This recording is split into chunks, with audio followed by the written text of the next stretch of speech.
Hi guys, been getting plenty of requests after my two videos of batting to share a few thoughts on the mental side of the game, and I think the mental side of the game is incredibly important.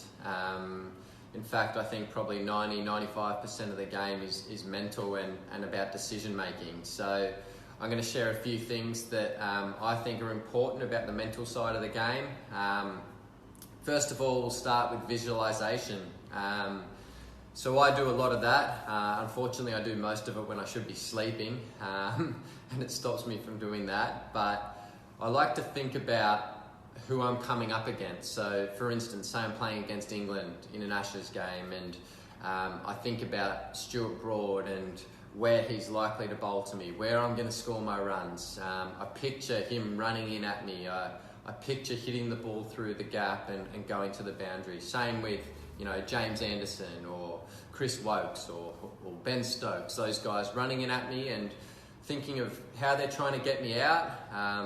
Even just playing a nice forward defence, visualising that, and or a nice leave. Just seeing them running in at me and playing the ball and doing that over and over again and getting a feel for it at the same time, just thinking about how I'm going to play, how I'm going to score runs, how I'm going to survive. I think that's really important. So if you can, I think set aside a time to visualise. I should probably do that a bit better instead of doing it while I'm sleeping, but I'm still getting that visualisation in. The next thing I think is routine. I think routine's really important. So for me, I do the same thing every time I walk to the crease. From the moment just before I cross the rope to go out on the field, I do the same thing all the way to the middle. I do the same thing once I get to the middle, and then I do the same thing every ball. So that's, I mess around with myself and touch a few different parts of my body. I do one in the middle, 2 taps behind my foot. I look up again, I do 2 taps behind my foot, then I do 1 tap, and then I'm good to play. And I do that every ball. So it's just something to go back to. And that way I can just think about my routine and not worry or think too much about what's going on at the other end, because I've done all that. I've done all the visualizing. I know what's happening, and it's just about playing the ball now.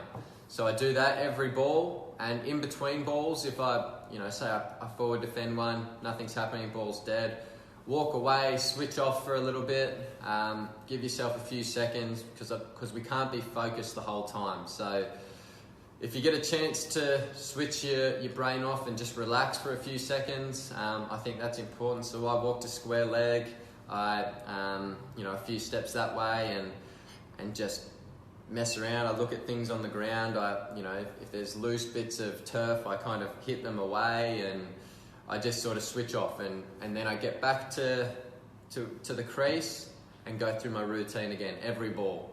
And I think that's really important. Also, when you're at the other end, you're at the non-strikers end, I think it's important to switch off down there. You're not facing. Obviously, you want to be helping your mate out as much as you can at the other end, but that's a time for you to switch off and give your mind a chance to have a break. Because if you're going to bat for long periods of time, you can't be focused the whole time. You've got to switch your brain off, switch it back on, switch it off, switch it on, and I think that's really important. The next one, I think I guess probably my final bit of advice is, for me, it's important to let go of urges out in the middle and catch my thinking. So particularly in the longer form of the game, where you want to bat for long periods of time, you want to be out in the middle batting.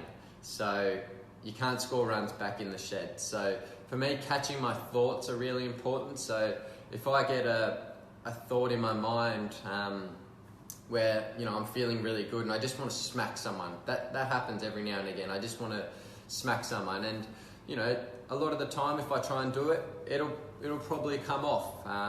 But you have to be able to think and say, is this the right thing for the team right now? If I get out, or if I don't execute the way I want to do, what does that look like? And where am I going to be?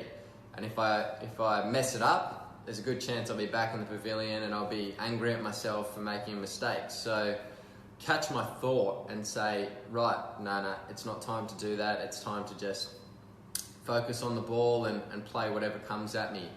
I think you can, the shorter the formats go, so one-day cricket and T20 cricket, you can let those thoughts come in sometimes and you can give in to those urges. T20 cricket's about scoring runs at a pretty good rate, so more improvisation, more premeditation.